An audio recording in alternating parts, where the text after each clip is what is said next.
Hey everyone, I'm back again with another video, and this one is titled Pro Divorce. Please make sure you like the video and subscribe, and don't forget to hit the bell so you don't miss any of my future videos. Let's get right into it.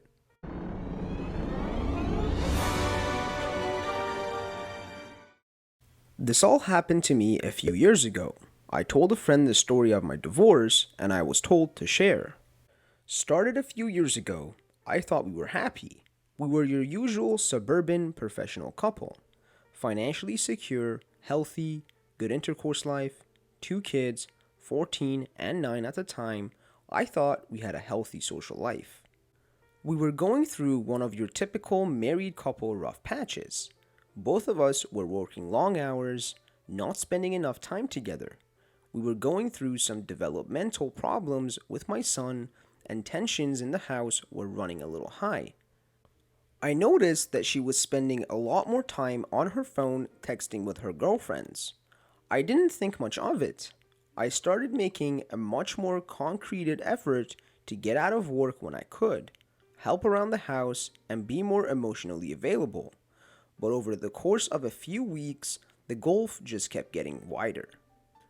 I ended up accidentally finding some messages when I charged up an old iPad for my son to use. Her Facebook Messenger was still locked in, and there were a lot of highly questionable messages with a guy from her hometown who I will call Jim Bob Cooter, or JBC for short. The messages weren't completely inappropriate, but I could tell there were quite a few missing based on the times and context of the messages. I made a mental note to keep an eye on this and went about trying to fix things up. The next day, after I took the day off to knock out some projects that I thought would make her happy, and left her some sweet notes reminding her how much I appreciated her, she was once again in the corner of the living room texting her girlfriends. I took the boy's iPad to the office and opened up Facebook Messenger, and watched in real time as my wife tore me down. Her and JBC were making fun of me, all of my flaws, insecurities, and secrets I entrusted to my partner were now fodder to her and JBC. Not only that, but while there wasn't outright texting, there was an undertone to the whole conversation, especially when she was bashing my performance in the sack. I managed to take some screenshots, but missed a good bit of the messages, because as the conversation was unfolding, she was deleting them. I wasn't emotionally capable of confronting her. I stayed in the office until she was asleep and I had a couple of drinks. I took off the next day and spent some time soul searching, drinking, and trying to figure out what to do. The wife came home and wanted to know what was wrong, and I just coped out and told her I just had a bad day. A couple of minutes later, I was watching the iPad as the train wreck kept unfolding. So began a couple of solid weeks of taking screenshots, drinking, and detaching myself from the relationship. I knew there was no going back from this. The messages were overly erotic with my wife completely into it, and JBC was sprinkling in I love yous. I consulted a lawyer and got my options and started moving forward. Here's where everything got absolutely surreal. Watching the messages, I found out JBC was coming to town to spend a weekend of quality time with my wife in a pretty nice hotel. I was missing a good bit of info. They must have had a phone conversation about it at some point, but I was able to get enough to know the when and the where. Sure as S, the next day, the wife is buttering me up and wanting to take a spa weekend with the girls to relax, and when she gets back, we can really focus on our marriage. I go with it all the way. It's the greatest idea she's ever had, and I'll do anything to get us back on track. I get with the lawyer and have him draft a strong separation agreement stating that she would move out, she would get weekend visitations, no child support in the interim until the divorce is final.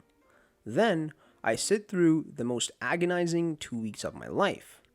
After all this, most of my feelings for her are completely gone, and I'm just seething with anger like I've never felt before.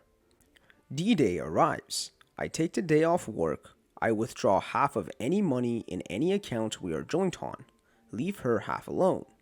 I had already redirected my paycheck to a new bank account. I close our money market account and get a cashier's check for her half and deposit my half in my new account. I stop at Office Max and print out about 75 pages worth of Facebook Messenger screenshots, and I kill time because I don't want to be at home. She texts me and she's taking off and that she loves me. I tell her to have fun. I show up to the hotel at around 8:30 and call the wife's phone from the lobby. It goes straight to voicemail. They are probably already at it. Whatever. I walk up to the front desk and ask if I can use the phone to be connected to JBC's room. It rings 3 times and he picks up. JBC, hello? Me, JBC, can you send my wife down to the lobby, please? JBC, I don't know what you're talking about, bro. Me, okay then. Guess I'll have to call Mrs. JBC and get her down here. Totally a bluff. I knew he was married and I knew her first name, but that was it. JBC, inaudible, shuffling, panic. Me, you've got 5 minutes. Click. Not even 2 minutes later, my wife comes down walking out of the elevator looking a little flustered. I sit her down in the corner of the lobby. Her starts spewing BS saying it's not what it seems, etc., etc. Me, I'm not here to argue. The things that are said in this pile of papers are what's going on. The only way I'm not giving a copy of this to daughter, your parents, and emailing it to everyone we know is if you move out immediately. Wife was very prideful. Daughter was going through a rebellious teen phase, and her knowing probably would have forever killed the relationship. Wife was also her parents' golden child, and she always worried about what they would think of her. I didn't have much leverage, and shame was my only card to play. Also, her professional life is built up around her image, so I knew she would protect that at all costs. Her, sniffle, mumble, inaudible. Me, this is a check for half of the money market account. I've withdrawn my half of the money from all the other joint accounts. You should have more than enough to get a place. She starts to cry a little. I could almost see the different thoughts and waves of emotions going through her, but now was the time to keep pressing. Me, here is a separation agreement that I think is more than fair considering what's going on. I'm going to need you to look this over, sign it, and leave it at the house when you get your stuff. Do you want to look through these screenshots? Her, no. Me, okay, go have fun with JBC. Do not come back to the house or I'm going to send this, holds up a ream of screenshots, to everyone. I bounce out of the lobby, and I can hear her start to have a breakdown. I get to the car, drive off to a parking lot, and have my own crying rage fit. Previously, I would have cried in front of her and yelled and whatnot, but I managed to get my S together enough to pull it off. I don't know what she did that night or over the weekend. She texted and called over and over wanting to talk. I just turned the phone off, and by the time Monday afternoon rolled around, there were movers getting her stuff and she delivered the agreement. I let her have a talk with the kiddos, basically saying mommy and daddy need some time apart. We still love you, etc., etc. Standard divorce talk. After a week, she wants to have a real talk for the first time. I oblige her because I've already gotten my S together and I've got an idea of what I want, but I should hear her out. She's so sorry. She wants another chance. She wants her family back. She'll do anything. She's on her knees crying into my lap. I have no intention of taking her back ever. I tell her she needs to set up a marriage counseling on her own at a time that works for me. I tell her that I can't live with her, but she should be around the children to try to maintain a relationship with them. So starts our new normal of her coming over to the house, cooking, and having dinner with the kids 3 nights a week. She always saved me a plate. I made myself scarce. Her cleaning the house and doing the kids' laundry, then heading back to her place. We went to counseling. It consisted of her working through her issues with the therapist, trying to figure out why she did it. her begging for forgiveness, and me stoically playing the victim. I was never going to give her another chance. All I wanted to do was kill time, establish myself as the primary caregiver to the kids, and establish her as not having residency in the house. After a few months, I go to my own therapist and get diagnosed with depression and PTSD. I ask my work if it's possible to go to part-time for the foreseeable future to deal with personal issues, and it's no big deal.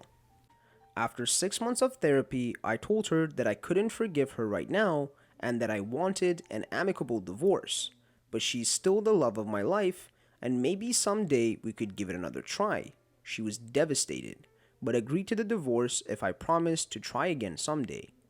Once the divorce was filed, I needed the kids to want to stay with me. I left a Google search for how to survive your wife's infidelity up on the shared PC at home, and I left some printed out infidelity articles not so hidden in the kitchen. My daughter found them and came to me crying. I told her she wasn't supposed to find those, that mom made a mistake, that mom still loves her, and that I would always be there for her. My daughter, who used to hold my wife in such high regard, now wouldn't talk to her without screaming, and it crushed her.